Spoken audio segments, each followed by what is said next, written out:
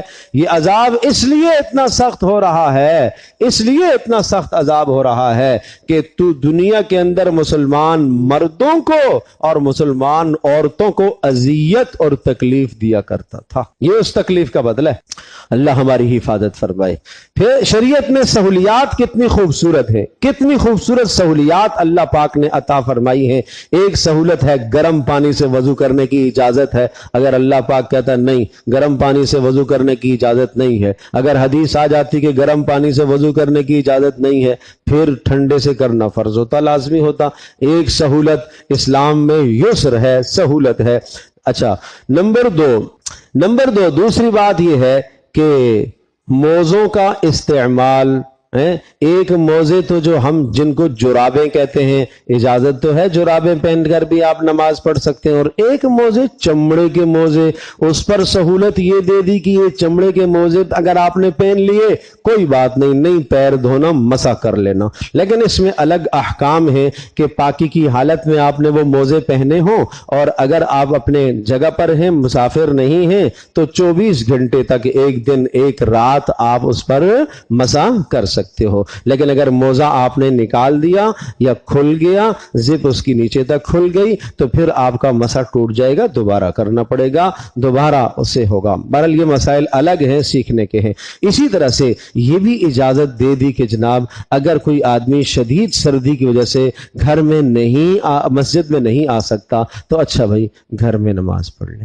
شدید ٹھنڈ کی وجہ سے نہیں آ سکتا تو کیا کر لے؟ جو اللہ کی دی ہوئی سہولیات ہیں ان کو استعمال کیا کرو۔ اللہ کی دی ہوئی سہولت کو کوئی استعمال نہیں کرتا۔ نہیں آ سکتا تھا، یہاں تک کہ نہیں آ سکتا تھا، زبردستی آیا مسجد میں، بیمار پڑ گیا، یہ کوئی اچھا کام اس نے نہیں کیا۔ ایک اور بات بتاؤں، اسی طرح سے شدید ترین کڑاکے کی سردی ہے، گرم پانی کا انتظام اس کے پاس نہیں ہے، گرم پانی کا انتظام نہیں ہے، وضو کرنا ہے، لیکن اس کو اندازہ ہو رہا ہے کہ اگر وضو کروں گا تو بیماری میری بڑھ جائے گی، بیمار اور پڑ جاؤں گا، یا میں نہاؤں گا اس حالت میں بیمار پڑ جاؤں گا۔ تو شریعت نے اجازت دی ہے کہ اگر آپ کو یہ خدشہ ہے کہ میری جان چلی جائے گی، شدید بیمار پڑ جاؤں گا، تو کوئی بات نہیں ہے، پانی ٹھنڈا ہے، گرم کرنے کا انتظام نہیں ہے آپ کے پاس، تو کیا کر لو؟ تیمم کر لو۔